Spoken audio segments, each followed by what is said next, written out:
Buenas tardes, en nombre de la dirección de Centro 2, Patricia Hamre y Alicia Pérego, les damos la bienvenida al primer encuentro de este taller clínico llamado La repetición, el otro y el bebé reno, dictado por el licenciado Marcelo Fernández, que es docente y supervisor en Centro 2. Te agradecemos mucho, Marcelo, y te damos la palabra. Bueno, buenas tardes. Agradecido soy yo por este espacio que siempre me convocan. A Alicia, Patricia, bueno, y a vos también, Laura. Bueno, la idea un poco del taller era trabajar sobre la repetición y el otro. Y bueno, vi la serie y se me ocurrió que por ahí podíamos articular estos conceptos, intentar hacer como cierto intercambio, porque, bueno, nada, el taller tiene esa modalidad. Les propongo eso, que puedan intervenir a todas las participantes y los participantes en cualquier momento. Y bueno, elegí la serie después de verla y me pareció que podía, esto que les decía, eh, que podíamos trabajar y tratar de articular estos dos conceptos, que son, me parece, de mucha importancia. Bueno, el concepto del otro, del gran otro, es un matema de Lacan. Y como matema, después nos vamos a meter más, pero la idea es tratar de pensarlo en términos del campo del lenguaje. Para Lacan, porque se me abrió la puerta del consultorio. Para Lacan, el lenguaje, el otro, es condición del sujeto. De hecho, para Lacan, eh, la condición del sujeto en tanto diagnóstico diferencial, en tanto neurosis, perversión, psicosis, depende de lo que se desarrolla en el campo del otro, de lo que tiene lugar en el campo del otro, con lo cual ya se darán cuenta que incluso para él una de las definiciones de inconsciente es que el inconsciente es el discurso del otro.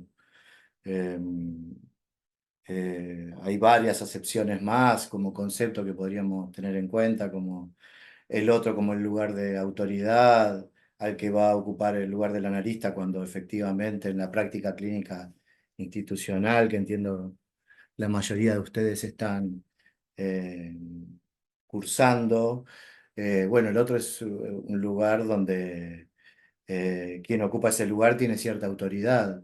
Es lo esperable de un tratamiento psicoanalítico. Pero también Lacan dice que es el lugar donde se puede plantear para el sujeto el- la pregunta por la verdad del síntoma. Eh, es el lugar también, o es el lugar el que puede ser encarnado por el complejo de Edipo. En fin, eh, me parece que es muy importante plantearlo, incluso para plantearlo articulado a la repetición. Podríamos considerar que en cierto rasgo de la repetición siempre tiene que estar articulado al otro. No hay posibilidad de pensarlo de forma aislada. Y bueno, y por otro lado, la repetición me parece que es una herramienta fundamental que tenemos los psicoanalistas. Para Lacan tiene estatuto de concepto fundamental. Y digo que es una herramienta fundamental porque nos habilita, nos posibilita en la clínica poder trabajar con el material discursivo, casi como si pudiéramos ser de alguna manera en el texto del paciente aquel que puede encontrar y leer aquellas repeticiones que ese discurso va desarrollando, ¿sí? O sea que eh, es de suma importancia la repetición.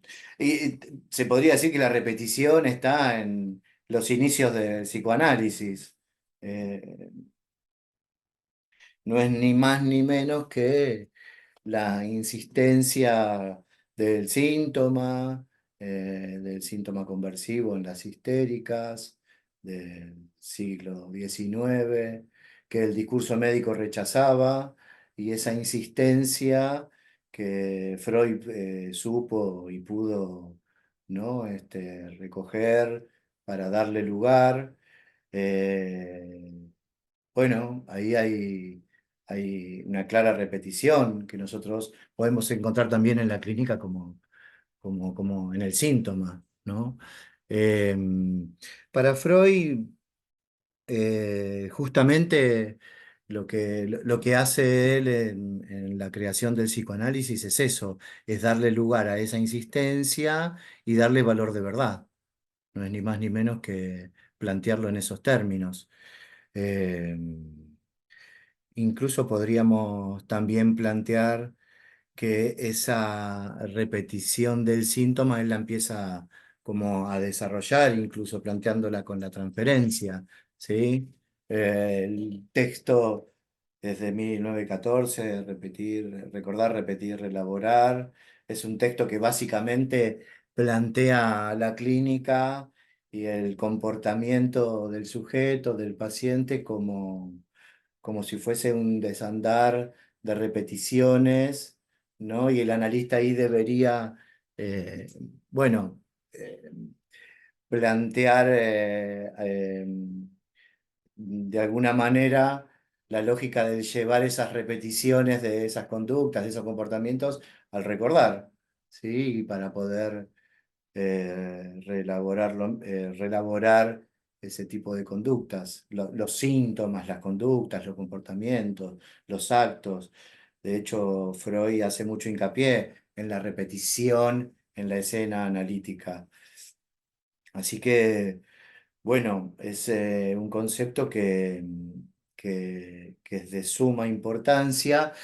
Vamos a tratar también de darle las vueltas que le dan ambos autores. Vamos a empezar por la vuelta de 1920, pero también vamos a trabajarlo desde la perspectiva de Lacan. Eh, Lacan a lo largo también de toda su teorización, desde la carta robada con el automatismo de repetición hasta los últimos seminarios, sigue tomando el concepto de repetición. De hecho, a la altura del seminario 11, que lo vamos a ver más precisamente, lo plantea como un concepto fundamental, y que hay que diferenciar de la transferencia misma. Bueno, vamos a intentar hacer ese recorrido. Em, Quería primero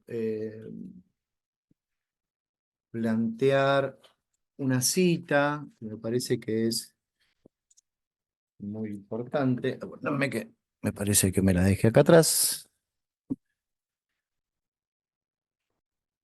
que es de Más allá del principio del placer y que empieza un poco a dar cuenta bueno, de un poco la posición que asume Freud respecto de la repetición a partir de 1920, ¿no?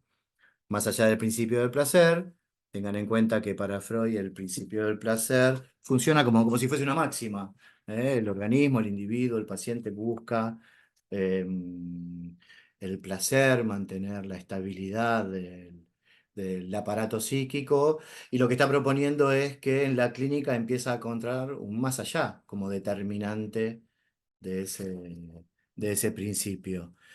Eh, bueno, dice así: estoy en Más allá del principio del placer, página 21. Dice: ahora bien, los neuróticos repiten en la transferencia todas estas ocasiones indeseadas y estas situaciones afectivas dolorosas, reanimándolas con gran habilidad.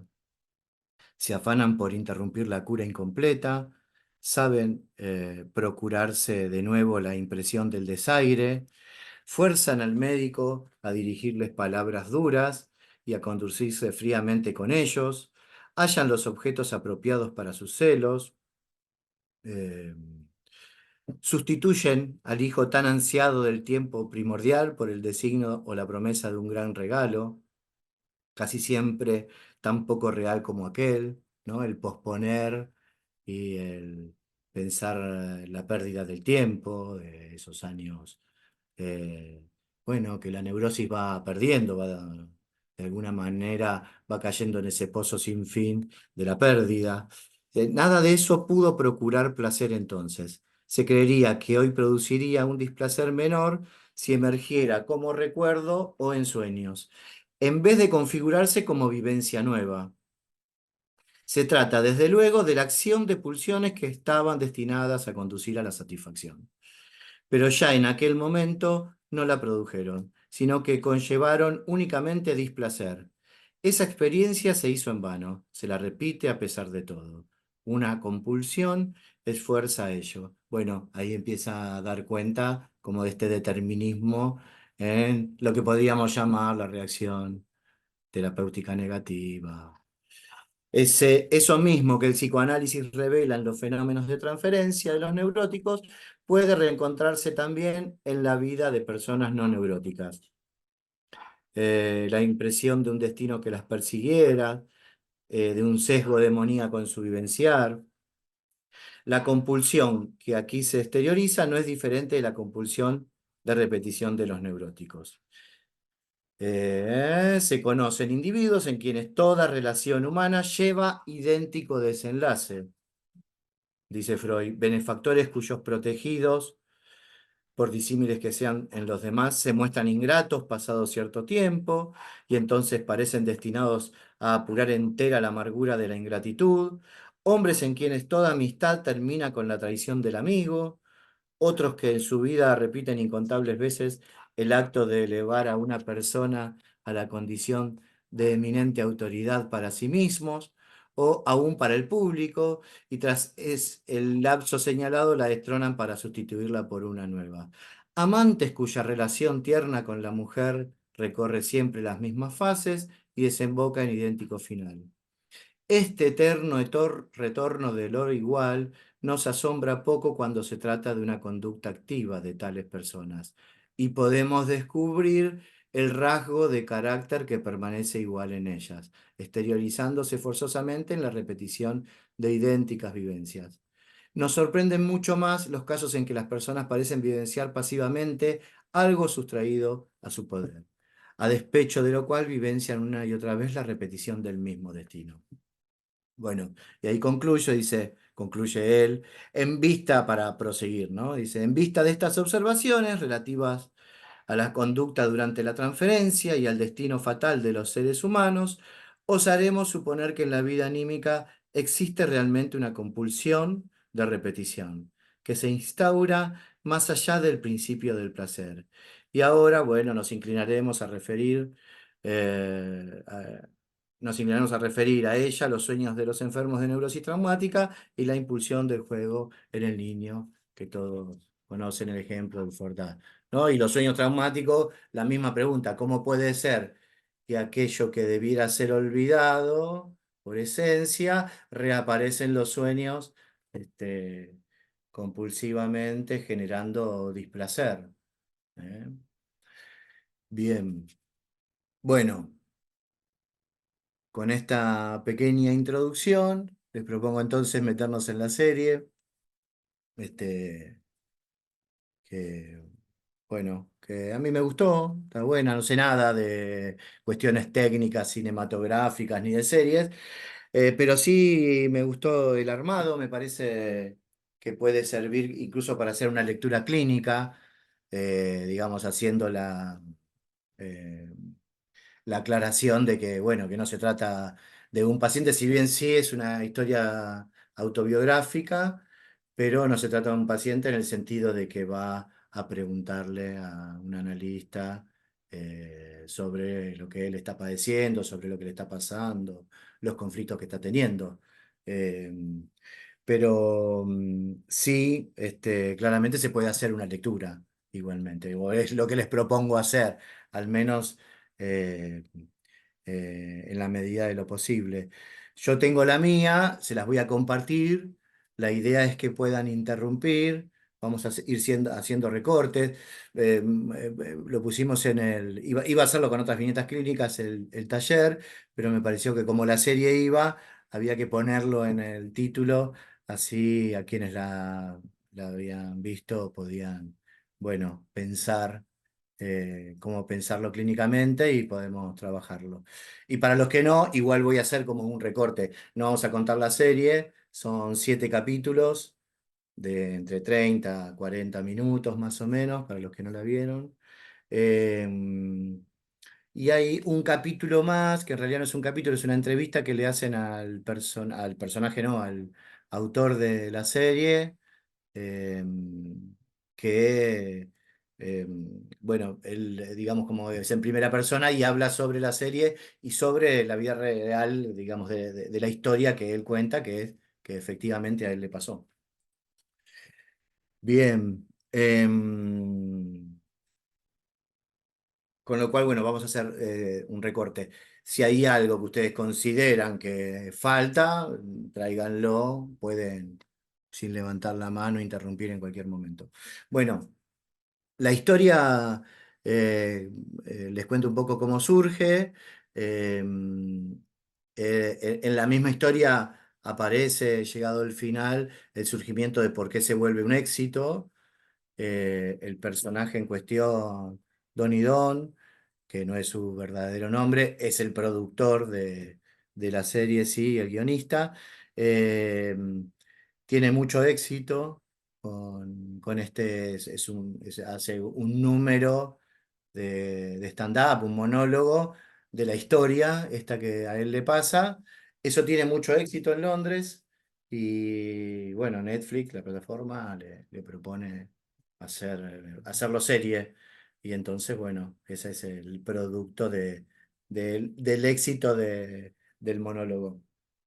Eh, Ahora no me acuerdo el nombre del eh, Gad, algo así, era Gad, bueno, no me acuerdo el nombre del actor y director, y creo que es director, guionista. Bueno, es la historia de Donnie Don, un humorista escocés que se muda a Londres. Lo que me gustó de la serie también que tiene como esa, eh, podríamos pensar idea de repetir, ¿no? Si nosotros tomáramos un texto, el texto de un paciente, tiene como esa idea de empezar en un lugar eh, y vía ciertas circunstancias, podría decir ciertas interpretaciones, preguntas, ¿no? Vuelve hacia otro, hay como una lógica de repetición, de volver hacia atrás, después más adelante, que vamos a ir viendo. Pero bueno, me pareció interesante como para repensarlo. Eh, y digamos lo que me olvidaba de decirles, lo que vamos a plantear como repetición es que la repetición en sí mismo, la repetición que plantea Freud, la repetición que plantea Lacan y Kierkegaard también, Lacan lo nombra a Kierkegaard como el filósofo danés, es una repetición que implica una novedad, no es repetición de siempre lo mismo. Si bien en esto que yo les leí de Más allá del principio del placer no está dicho así, pero yo les quiero proponer que hacia donde vamos a ir en estos dos encuentros es hacia la conceptualización en la lógica de la repetición hacia lo nuevo, ¿sí? Casi como si le dijera, bueno, no va a ser tan aburrido, no va a ser todo tan repetitivo. Vamos a intentar establecer esa lógica de lo nuevo en relación al goce, en relación a lo real, al registro de lo real, que Lacan lo plantea en el seminario, bueno, en varios seminarios, en el 17, en el 9, en el 11. Eh, bueno, entonces estábamos en la historia de la serie. Este humorista llega a Londres con la idea de triunfar como humorista. Ya él se plantea como alguien que tiene poco valor para sí mismo, ¿no? Podría ser claramente un paciente que dice tengo baja autoestima, porque incluso ya en el primer capítulo muestran sus números como no muy exitosos, la gente no se ríe, parece alguien que hace como chistes, él dice que es como, utiliza mucho la sátira. eh, y bueno, y empieza a trabajar en un bar, en un pub de Londres, en donde se da este primer encuentro. La serie empieza grabando, vamos a ubicar el primer punto en cómo empieza, él entrando a la comisaría, a la institución ahí de la policía, para denunciar el acoso, un acoso. El policía le pregunta cómo es eso, le cuenta algo y dice, y ahí empieza a contar la historia de que él llega a Londres, empieza a trabajar en el bar, está trabajando como barman y entra una mujer de aspecto triste, se sienta en la barra casi llorando. Él se acerca, le dice que va a tomar, ella le dice que no, que nada, que no tiene dinero, y él la invita a un té. Este signo ya es tomado por ella como algo que, bueno, que evidentemente le cambia la cara, empieza a hablar, le empieza a plantear como casi, ¿no? Podríamos decir delirantemente que ella es abogada muy reconocida de varias figuras de Londres, del primer ministro, y que, bueno, se la pasa trabajando. Él ya desconfía de esto, ¿no? Plantea, y bueno, pero ¿por qué no tiene plata para pagar? Pero lo dice como algo así como cuando te sentís tan solo, si hay alguien que te presta atención y te adula y te idealiza, y le prestas atención, casi como una especie de vínculo, ¿no? Yoico. Mientras me digas cosas lindas, yo voy a estar ahí. Yo haría como cierto recorte de algunas escenas. La primera, bueno, es que ella a partir de esta escena donde él le habla, le regala el té, empieza a venir todos los días, arreglada, con diferente ropa, siempre diciendo que se va en un ratito, está muy apurada y se queda todo el turno. Eh, y bueno, y él empieza claramente a darle conversación, a preguntarse por ella, le da lástima, empieza como a sentir que ella es alguien que le pasa algo, evidentemente. Hay una primera escena donde los compañeros de él está hablando con ella ahí en la barra, y se acercan los compañeros medio machirulos y le dicen, no nos presentaste a tu novia, si tuvieron relaciones, y él le dice, no, yo hasta que no me case no voy a tener para salir, se siente incómodo de la situación, es alguien como retraído en ese sentido.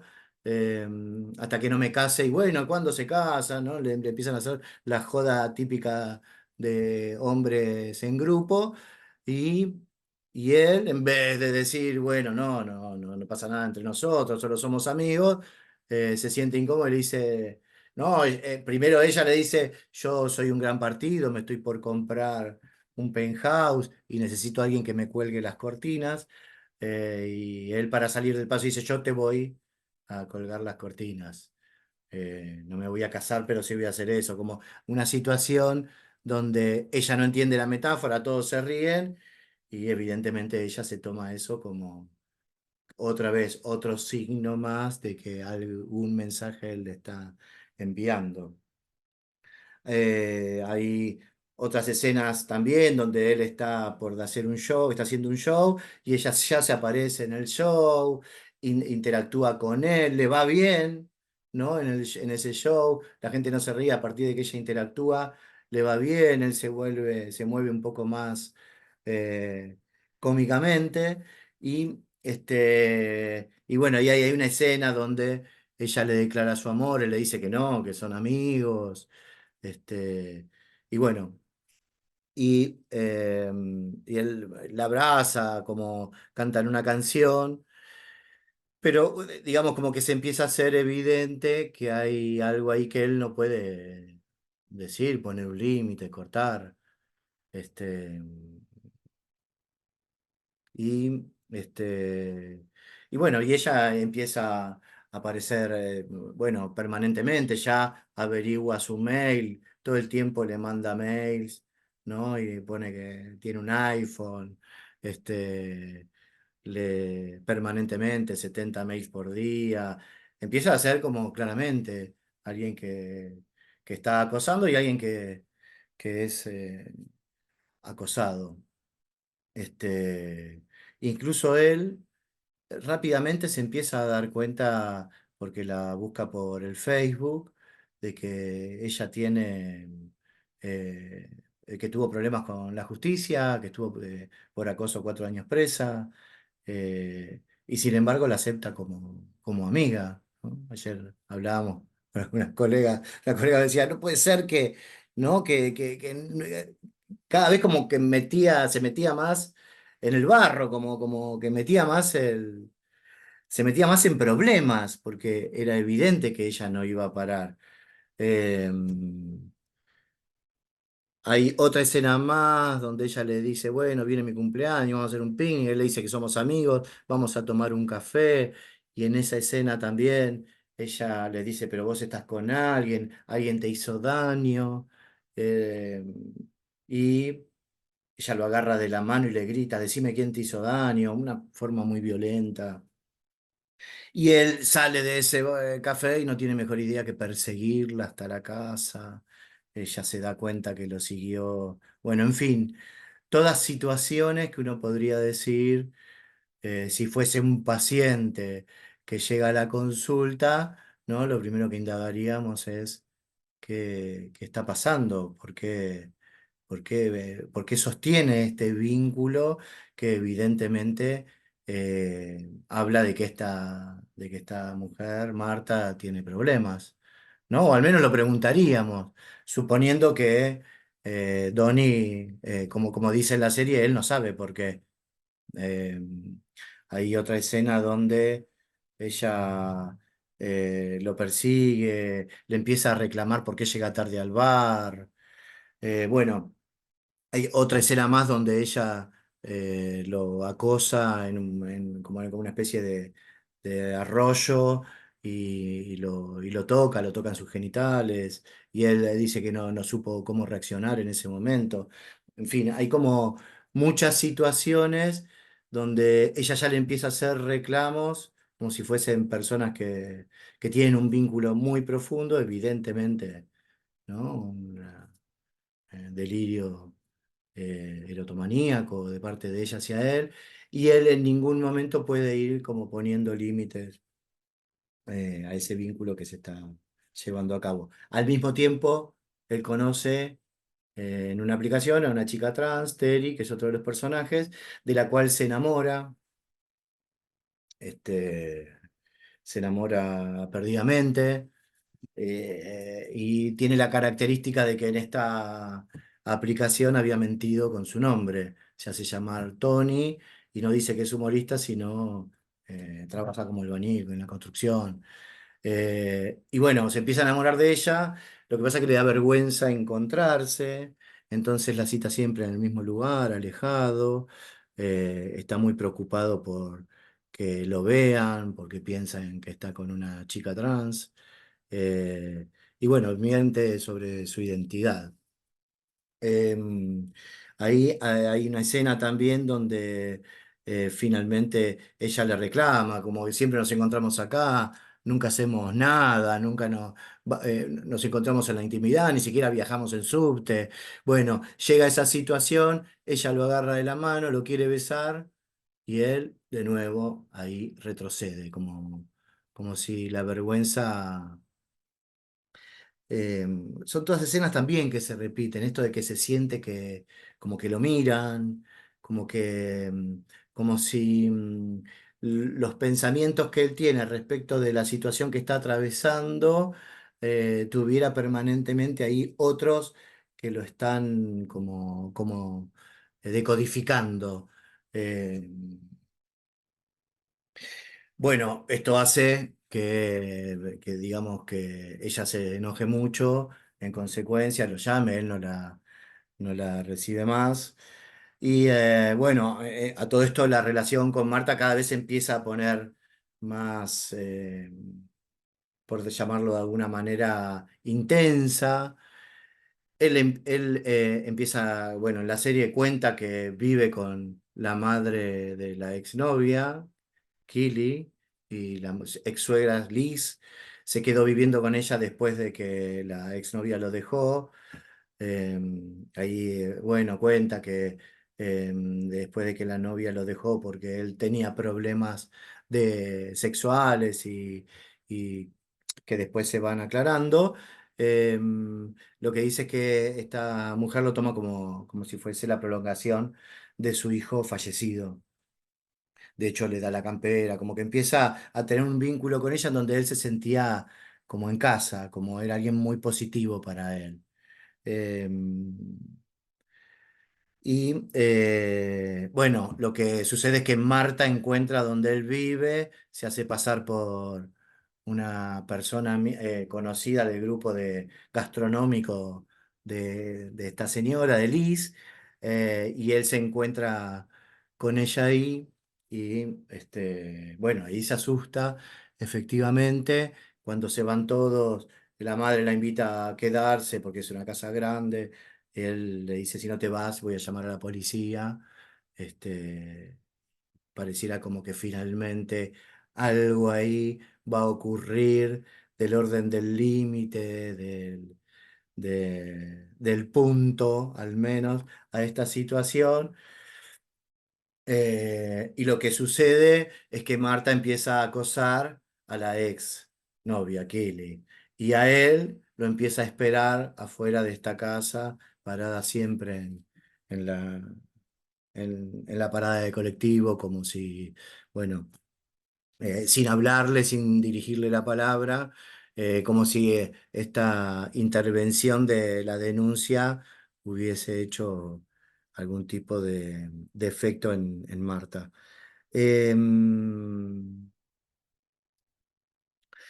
Bueno, hay se acerca como él pasa a las semifinales de un torneo, de una competencia de humor, de stand-up.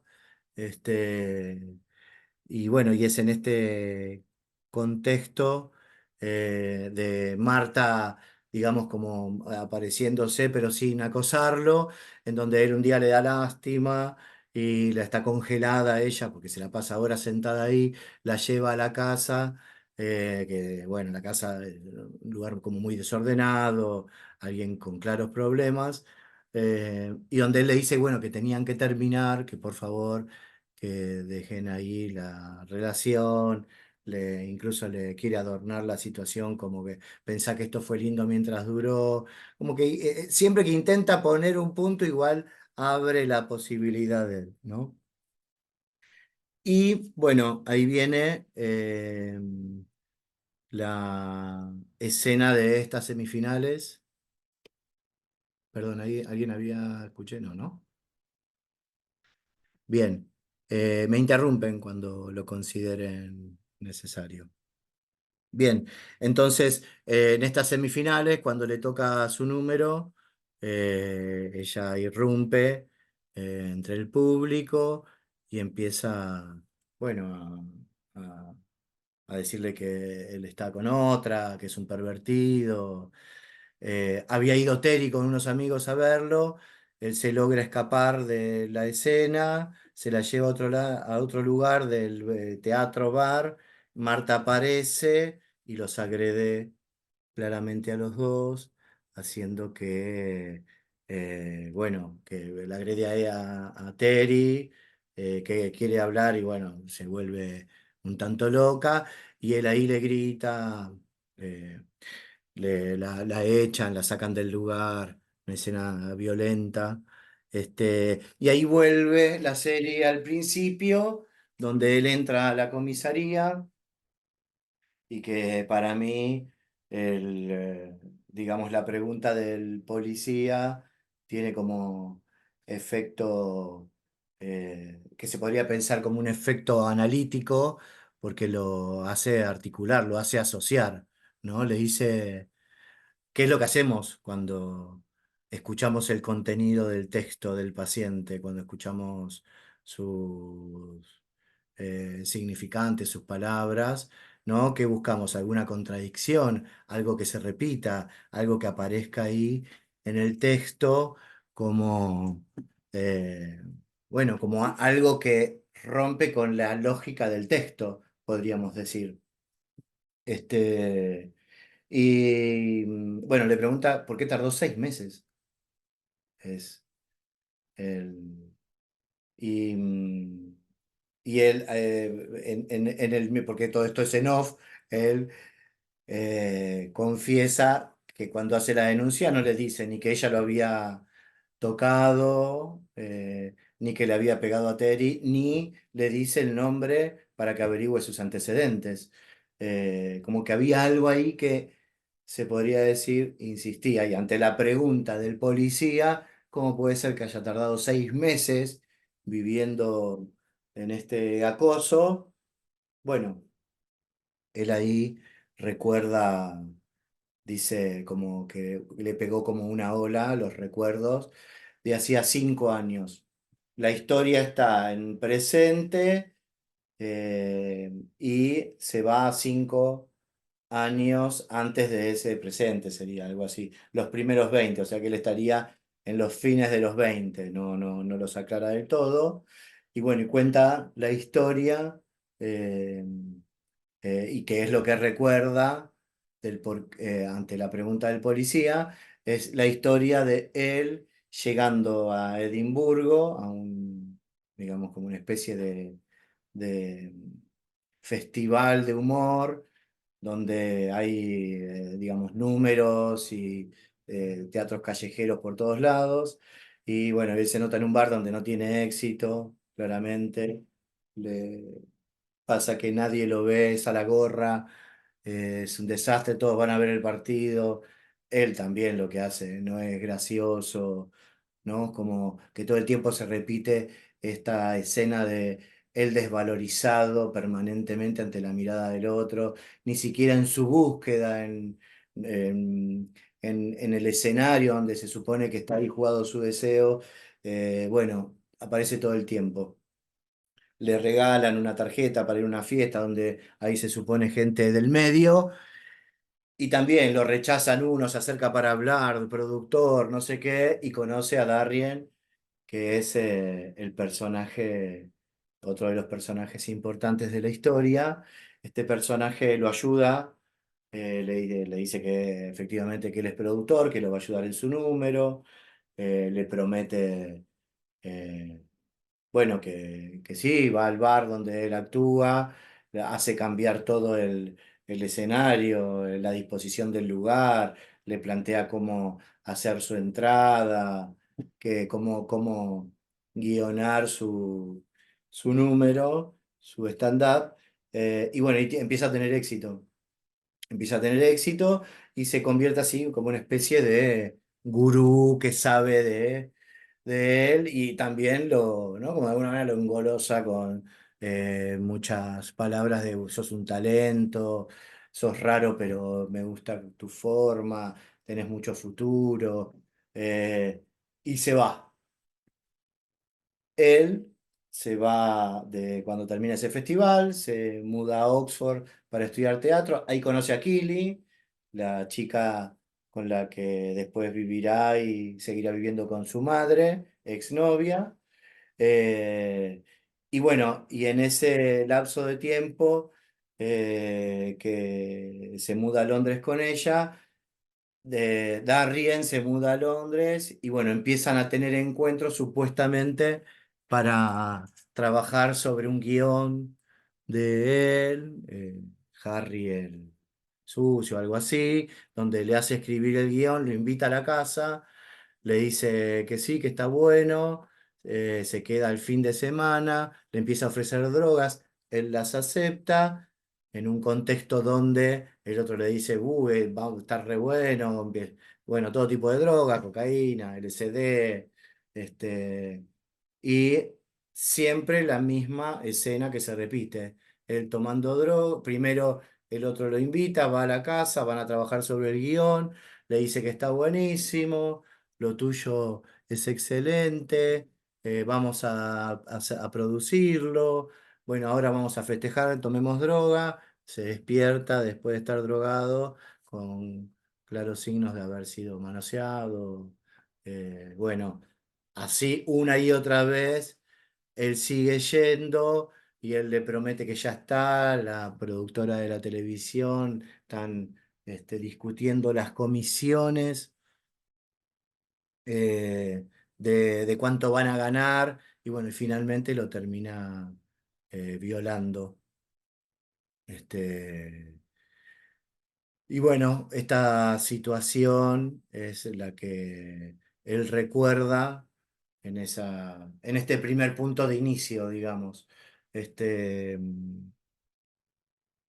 y bueno, ahora me gustaría hacer un punto acá porque, digamos, podríamos decir que efectivamente hay escenas que se repiten, pero no solamente escenas que se repiten, todas las escenas con Marta, ¿no? Que podría decir son parte de la misma repetición, y estas escenas con Darien, que uno supone que son de acoso-abuso en realidad, eh, pero lo que queda claro es que todas se podrían resumir en, hay dos escenarios que se hacen uno, y que es él siendo acosado, abusado. Eh, bien, por eso quería detenerme acá en un punto para plantear esto, que la repetición siempre se presenta como dos escenas, podríamos decir como dos o más escenas disímiles. No son lo mismo. No podría decir, no es lo mismo Marta que Darien. No son ni siquiera la misma relación. No pasa exactamente lo mismo. Hay escenas de acoso, muchas, de Marta y de abuso. Pero con Darien es más bien algo así como te manipulo para terminar abusando. Así, les propongo pensarlo como siempre en la repetición podríamos pensar en hacer de dos uno. Miren cómo lo plantea Lacan. Estamos en el seminario 9. Yo les digo las citas de dónde las saco para que ustedes después puedan ir a referenciarlo. Es la clase del 7 de marzo de 1962. No voy a leer todo, solo voy a leer de qué viene hablando del objeto del deseo, del atractivo, del señuelo, del engaño, el deseo, la mujer como objeto del deseo, y del sujeto en tanto hay algo ahí en cuanto al sujeto y el error.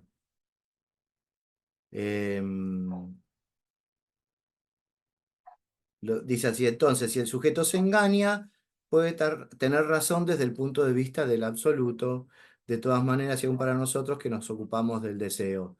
La palabra error conserva su sentido. Permítanme aquí, con lo que concluyo en cuanto a mí, darles como a cabo el fruto de una reflexión, cuya continuación es precisamente lo que voy a adelantar hoy. Voy a intentar mostrarles su fundamento. No es posible dar un sentido a ese término de error en todos los dominios y no solamente en el nuestro. No puede tratarse si este término de error tiene un sentido para el sujeto, sino de un error en su cuenta. O sea que él está asimilando la lógica de la cuenta a la lógica del error. O podríamos también plantearlo en términos de falta. Hay algo del error en la cuenta del sujeto. Podría decir que no lo venía contando, porque a todo esto en esta misma clase está de alguna manera discutiendo con, no me acuerdo, de la génesis del número en el niño, que es un texto de Piaget, en donde Piaget con sus estadios está trabajando en cómo el niño empieza a adquirir la lógica y la producción de la cuenta, cuándo empieza a contar, cómo sería y en qué estadio. Y lo que le va a criticar Lacan es que como el lenguaje es anterior al sujeto, en el lenguaje mismo adviene la posibilidad de la cuenta. Y por eso hay que pensar la lógica de la cuenta en relación a la falta o al error. Lo dice así. Dicho de otro modo, para todo sujeto que no cuente, no podría haber error. Esto parece como, dice, lo que no es una evidencia. Parece fácil, pero no es una evidencia. De hecho, en la psicosis está la imposibilidad de contar la escena como mismo, como mismidad. ¿Se entiende? Hay algo en la posición estructural de la psicosis que el sujeto no puede decir me vuelve a pasar lo mismo, porque convengamos que para poder decir me vuelve a pasar lo mismo, está implícito que en ese pasar lo mismo hay algo del orden del error o de la falta. No puede ser que de nuevo me pase lo mismo. Otra vez me pasa lo mismo con esta pareja. Otra vez me pasa lo mismo con los hombres. Otra vez me pasa lo mismo en el trabajo. Hay algo del orden de la cuenta en donde el sujeto no es solo que está contando uno o dos, sino que está haciendo de dos situaciones disímiles encontrando lo idéntico. De hecho, podría ser que un paciente les diga, o no les diga, les plantee escenarios donde ellos son a ellos les pasa en el trabajo muchas cosas que tienen que ver con que eh, padecen ciertas relaciones y que después de un tiempo cuenten que con ciertas amistades le pasan que también en ciertos escenarios padecen esas relaciones y podrían no entrar en la cuenta. ¿Y por qué el analista no podría decirle, pero te pasa lo mismo en A que en B? Pero son situaciones, pero no, no, son situaciones difíciles, distintas, difíciles y distintas. No, no, pero que sean distintas no quiere decir que la posición del sujeto sea la misma. Cambia Marta y cambia Darien, pero efectivamente el escenario puede ser interpretado como uno, ¿sí? Como un error en la cuenta que hace el sujeto propia, dice. Por supuesto, esto quiere decir que esa actividad de contar y que además en la psicosis está imposibilitada. ¿Eh? Eso no quiere decir que el sujeto psicótico no cuente, o no haga cuentas, o no pueda contar historias de su pasado. Lo hace. El problema es que no puede entrar en la cuenta del sujeto, en tanto me pasó lo mismo acá que allá, en el sentido del error del sujeto. No puede entrar en la cuenta en tanto sujeto como pregunta. Podríamos decir en este caso, ¿por qué me volvió a pasar? Para ir más precisamente al caso, ¿por qué como hombre dejé que me acosaran y me abusaran? Que es la pregunta del final, ¿no? Lo estamos adelantando, pero de alguna manera la situación de perplejidad en la que queda él es eh, con esta ola que lo invade ante la pregunta del analista policía, sin quererlo. No digo el analista, el policía analista sin quererlo, no es que dice, lo voy a interpretar, dice, pero en la lógica de su discurso hay algo que no cierra, 6 meses tardó. Y ahí está la imposibilidad del sujeto. Ahí me están levantando la mano, Gabriela. Sí, y además, cuando va la policía, él también después se pregunta, ¿por qué denuncié lo de Marta y por qué no denunció lo otro? Exactamente, sí, sí, exactamente. Eh, de hecho, dice algo así, que Lo es, otro era es mucho peor y había pasado antes. Y Sí, él, lo plantea como una ironía. Dice, qué ironía que la estoy denunciando a Marta y no a él, que es una enferma, y no a él, que es un manipulador, que es un... ¿No? Así que sí, gracias por la intervención porque me había olvidado de esa escena. Bien. Entonces decía, dicho de otro modo, todo sujeto que no cuente, no podría haber error. De hecho, suponiendo que Marta sea un sujeto psicótico, no podría, en la lógica estructural, repensarse como acosadora. De hecho, rechaza todo el tiempo. No, no estamos intentando leer a Marta. Lo que digo es, como ejemplo, hay algo de la lógica de repetidamente, uno podría decir, che, pero supongan que Marta tuviera una amiga y le dijera, che, pero ¿no lo estás acosando mucho? ¿No? Ella no podría entrar en esa lógica según lo que plantea acá Lacan. Bueno, por supuesto, esto quiere decir que esa actividad de contar comienza pronto para el sujeto. Hice una amplia relectura de alguien por el que todos saben, no tengo inclinaciones especiales. Ah, bueno, y acá dice, y a pesar de la gran estima y respeto que merece su obra, además del encanto incontestable que emana de su persona, he nombrado a Piaget, no lo hago para descontar. Bueno, entonces la lectura, retomemos entonces las cosas donde la habíamos dejado. Dice, apuesto que se trata, sigo, en la misma página, apuesto que se trata de cálculo y de la base y fundamento del cálculo para el sujeto. Pues seguramente si el rasgo unario comienza tan pronto como la función de la cuenta, no vayamos demasiado rápido en cuanto a lo que el sujeto puede saber de un número más elevado. Parece poco pensable que 2 y 3 no vengan bastante rápido. Acá lo que está planteando es articulando directamente la repetición al rasgo unario. ¿Y qué sería el rasgo unario? La primera marca del saber del sujeto. Lacan va a decir, después lo vamos a retomar en el seminario 17, también que el rasgo unario es la primera marca para el sujeto del saber que al analista le interesa a producir. O sea, fíjense la importancia de la repetición, porque solo en la repetición, no solo en la repetición, sino también con la convivencia del analista, porque es el analista el que tiene que leer ahí, tiene que estar atento en su escucha para poder leer esas escenas que a priori aparecen como distintas o en su lugar, como en este caso, es discursos que aparecen como contradictorios. Porque en este caso no es que le interpreta, ah, te pasó antes, como ahora, sino que lo que aparece ilógico en tu discurso, a partir de marcar eso, adviene el recuerdo del rasgo unario, podríamos decir. El sujeto violado, el sujeto abusado. Ese sería como una primera producción de saber, dice Lacan.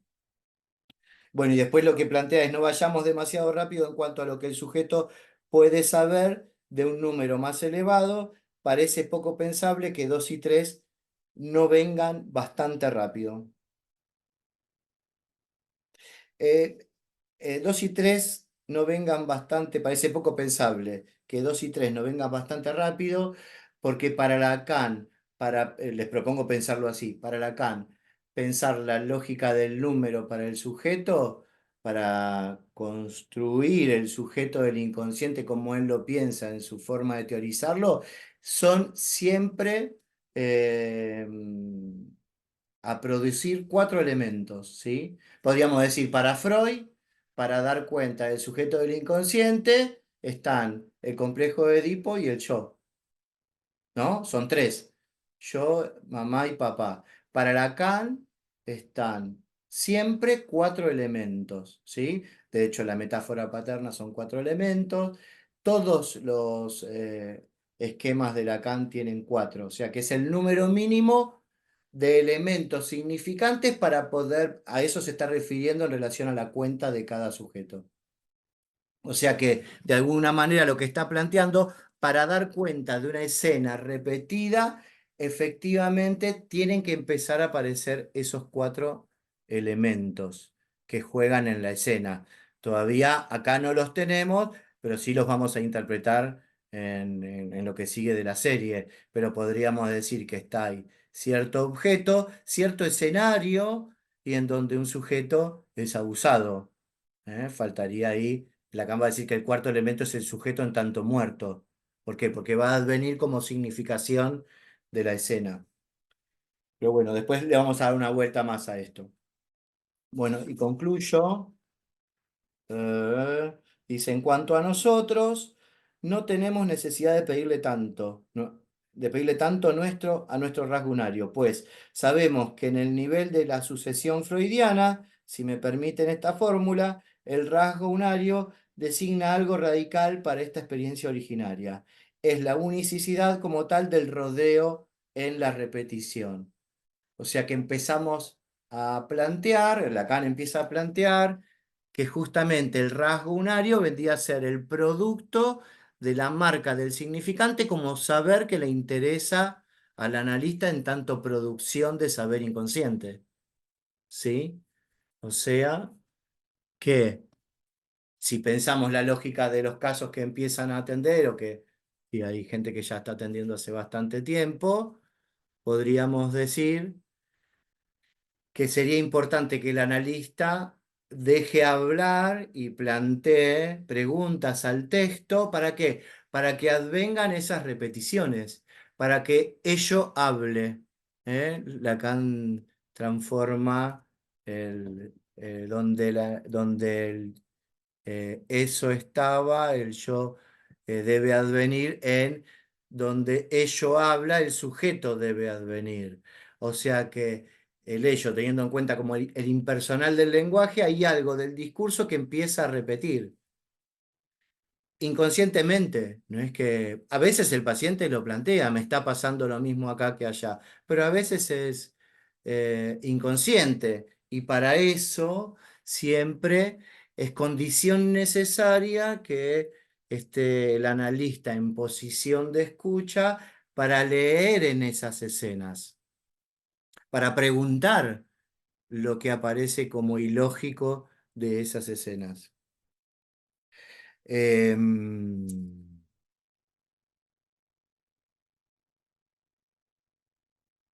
Bien, habría... No me quiero olvidar nada. Bueno,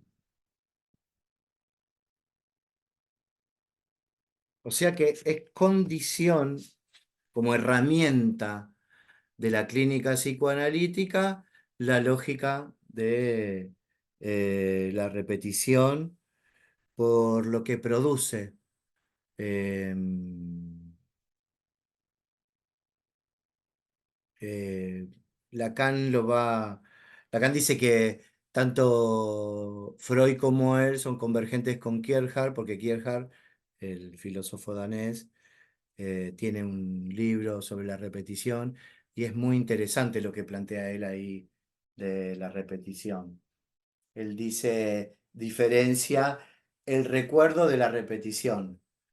Ahí cuenta la historia de un joven que se enamora de una, de una chica y se siente tan poco para poder, digamos, estar con ella, que se queda en el recuerdo, casi como si alguien que solo pudiera vivir en el recuerdo de aquello que lo hizo feliz, que le dio satisfacción. Kierkegaard va a decir que la repetición no es eso, porque eso es algo vacío que implica la pasividad del sujeto respecto de una representación que ya no está, que ya no es. De hecho, también en el texto cuenta, él quiere hacer un viaje a Berlín, en donde le había pasado muy bien con los amigos, e intenta repetir ese viaje, hacer las cosas que hizo, ir al teatro, como le había pasado tan maravillosamente bien, y cuando lo hace resulta que todo es un fiasco. Hay algo de la reminiscencia, del traer del recuerdo, ¿no? Que podría decir alguien que se queda en el recuerdo, bueno, básicamente no encuentra ninguna repetición, porque él va a plantear que en la repetición hay algo de lo que es preciso considerar, y es que en la repetición siempre lo que se repite no es idéntico a lo repetido. Y en esa imposibilidad de repetir lo que se vivió, aparece lo nuevo. ¿Mm? Bueno, hago esta aclaración porque es muy importante, porque es lo que lo que va a tomar tanto Freud con la transferencia como Lacan en el mismo sentido.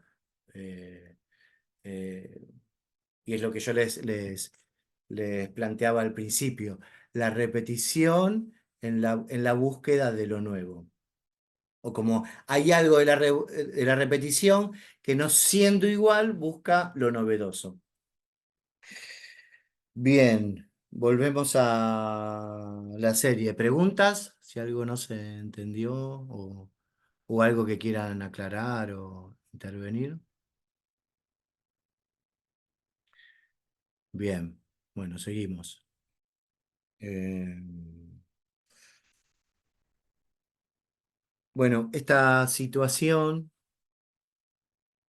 de, de la violación tiene como efectos muy graves, al menos en cuanto a cómo él se empieza a sentir, cómo Donnie se empieza a sentir.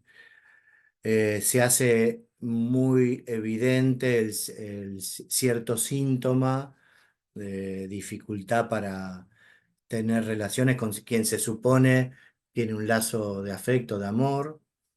De hecho, Kili, que es la novia, al momento de esta situación, lo termina dejando porque bueno, porque él, ¿no? Lo, él dice que ella le dice que él es un frío que encima no puede tener elecciones, algo así lo llamó. Eh, y bueno, y lo que sucede es que casi como tiene como cierto efecto de despersonalización en algún sentido, porque lo que le empieza a pasar a él es que no sabe qué pasó, como si odiara a Darien por haberle hecho eso y como si empezara a plantearse dudas respecto de su condición sexual, queriendo saber la verdad, si le gustan los hombres, si le gustan las mujeres. Eh, Hay unas cuantas escenas donde siente que va por la calle y esto que aparecía al principio de que lo miraban en la vergüenza se exacerba, siente que todos lo miran, empieza a así tener relaciones sexuales pero con gente de diferente sexo y se empieza, digamos, a descuidar porque tiene relaciones con personas que no conoce, situaciones, se empieza a descuidar en situaciones donde podrían violarlo, meterse en ambientes un tanto extraños. Eh, Hay ahí como una especie también de repetición sintomática. Él puede tener relaciones sexuales ahí donde no hay amor, donde no hay deseo, donde es solo por tener relaciones, ¿no? De hecho dice algo así como empezó a tener relaciones para buscar la verdad de qué es lo que a él eh, le gustaba. Eh, y bueno, un poco lo que le empieza a pasar es esto, estos medio efectos de no saber quién es, de quedarse, bueno, en una situación de, de mucho enojo, pena, odio, sin saber qué hacer. Eh, Bien, hasta acá lo que me parece que podríamos repensar de la serie y la repetición. Para la próxima vamos a darle una vuelta más a esto, porque bueno, la serie tiene una vuelta más. Vamos a ver cómo lo articulamos. Em, pero bueno, me gustaría ver si alguien quiere hacer alguna pregunta, tiene alguna pregunta, alguna inquietud. Em, Estás muteada, Gabriela. Perdón, a mí me interesa, o sea, sa- saber más o menos las patologías que te parece que tienen Marta y él. Puede ser que ella tenga trastorno límite de la personalidad, erotomanía o no sé. Y él deprimido porque no reacciona, o sea, nunca reacciona, deja que le pasen las cosas más espantosas y no hace nada. ¿Es más o menos eso o no? Y él, sí, ahora podemos meternos un poco en tu pregunta, que, que está bien. Nosotros para el psicoanálisis, los diagnósticos diferenciales que hacemos intentamos que sean de estructura, pero es verdad, como vos bien decís, que si uno se fija en el DCM-4, el DCM-5, claramente Marta padece de un trastorno de la límite de la personalidad, con un delirio erotomaníaco. Claramente es. De hecho, se va, ¿no? Como agrandando. En un momento plantea que cualquier hombre que a ella no quiera tener relaciones es porque es ciego o porque es gay. Eh, Todas esas cosas a él le llegan de una manera muy particular, además, ¿no? Como están muy bien actuados tanto ambos personajes. Y él se podría decir eso, me parece como un pero él claramente es un neurótico. Acá aparece la duda y la pregunta al otro por la lógica de su deseo. Primero, aparece la escena traumática. Nosotros podríamos pensar, en términos de Freud, ¿eh? Hay una primera escena traumática, hay una segunda escena donde efectivamente se resignifica, hay algo ahí de la neurosis en dos tiempos freudiana que ya es evidente, pero además teniendo esta concepción de la cuenta, del sujeto y del rasgo unario, podríamos pensar incluso que habilita la pregunta por qué como vos bien decís, por qué me he dejado abusar tantas veces.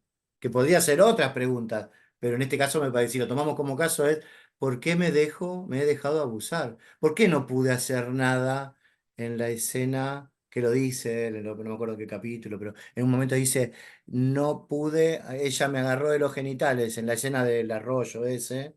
Ella lo agarra de los genitales cuando lo persigue y él se queda quieto.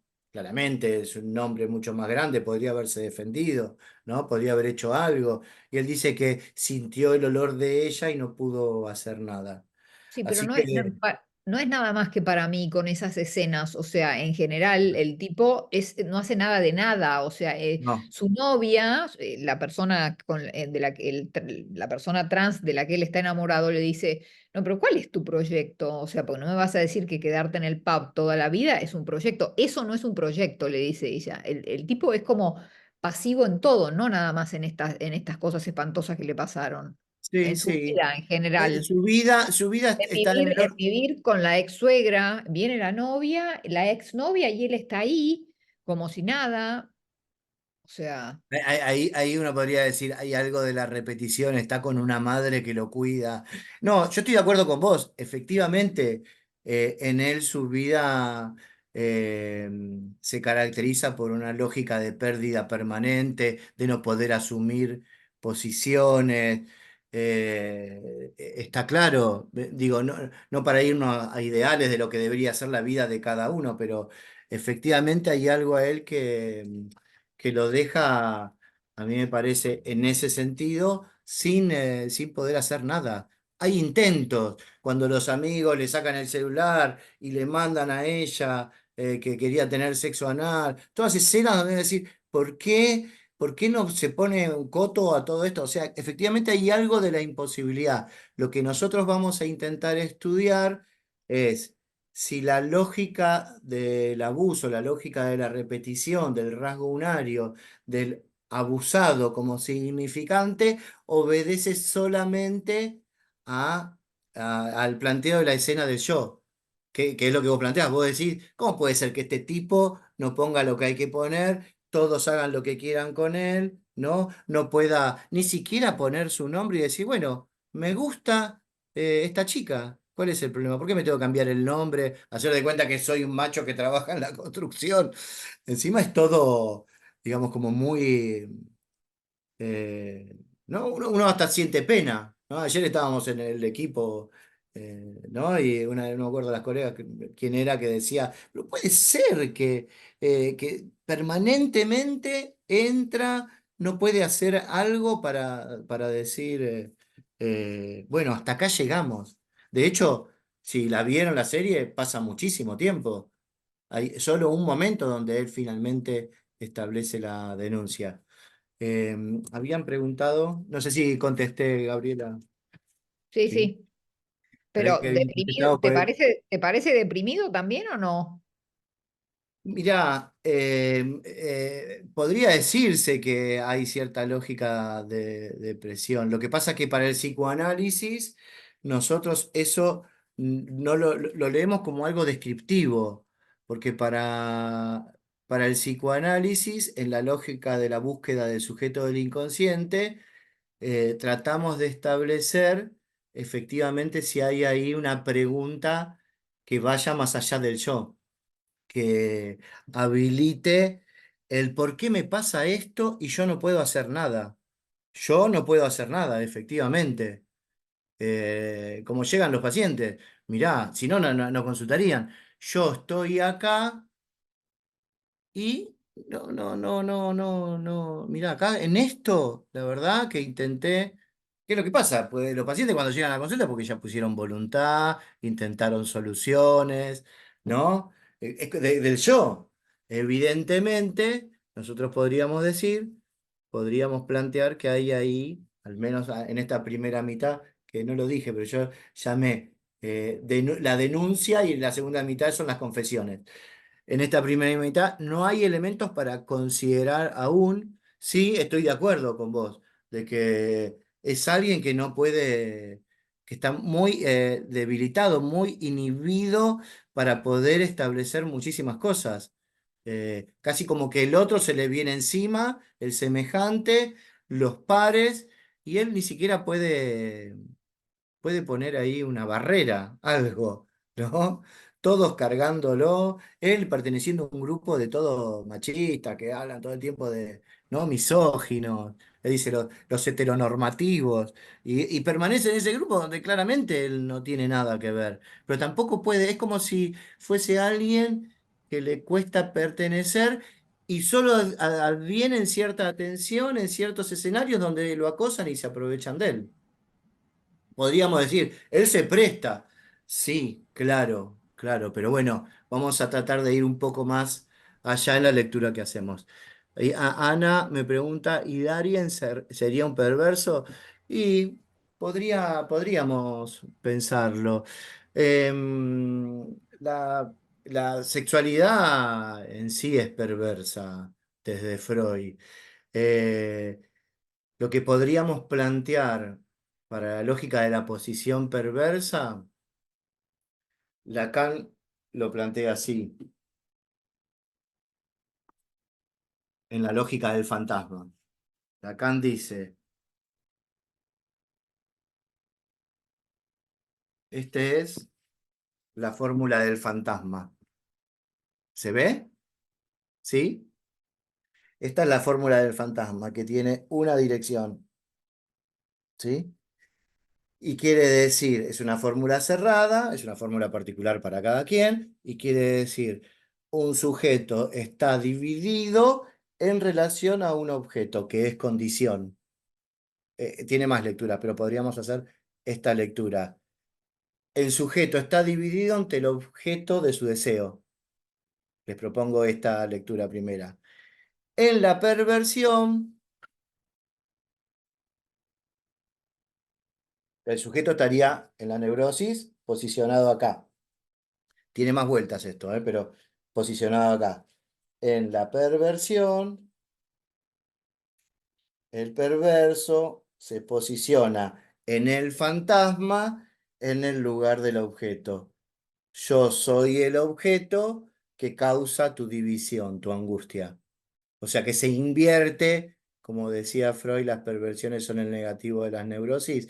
El perverso se posiciona siendo el objeto, piensen en el exhibicionista, mostrando el objeto para causar en la escena la angustia, la división de aquel a quien le muestra el objeto. Sería, si esta escena solo se completa si acá se angustian. Si no, no hay. El sádico se presenta como aquel que con su mano, con su arma, golpea al objeto causando su división. Esa podría ser una lectura.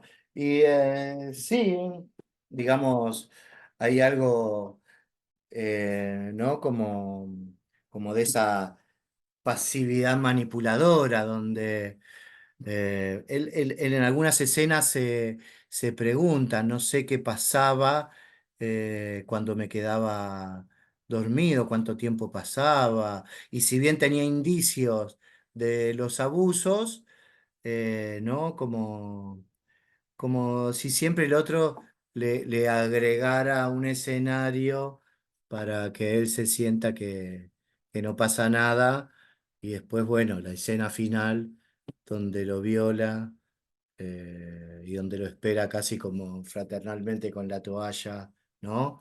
Es bastante angustiante. De hecho, son escenas fuertes, eh, son escenas muy fuertes que bueno, que sí,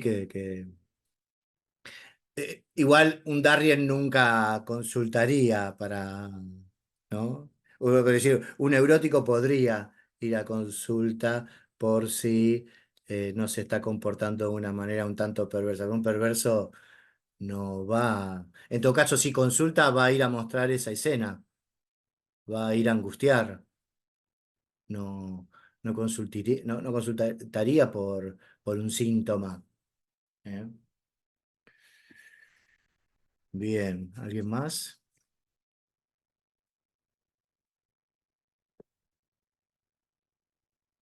Bueno. Bueno, seguimos la próxima, ¿parece? Eh, Vamos a trabajar sobre la repetición. Lacan va a articular la repetición al goce. Vamos a darle una vuelta ahí a la lógica del lugar del analista, del síntoma. eh, y vamos a hacer como un pequeño recorrido de varios lugares de la enseñanza, como para que no pensemos que es solo del seminario 9 y el 11, sino que vamos a irnos un poquito más arriba en los seminarios. Este, bueno, eso para plantear la importancia de la repetición. Y vamos a empezar a incluir al otro con mayúscula, ¿sí? Bueno, bueno, gracias por las preguntas y por las intervenciones.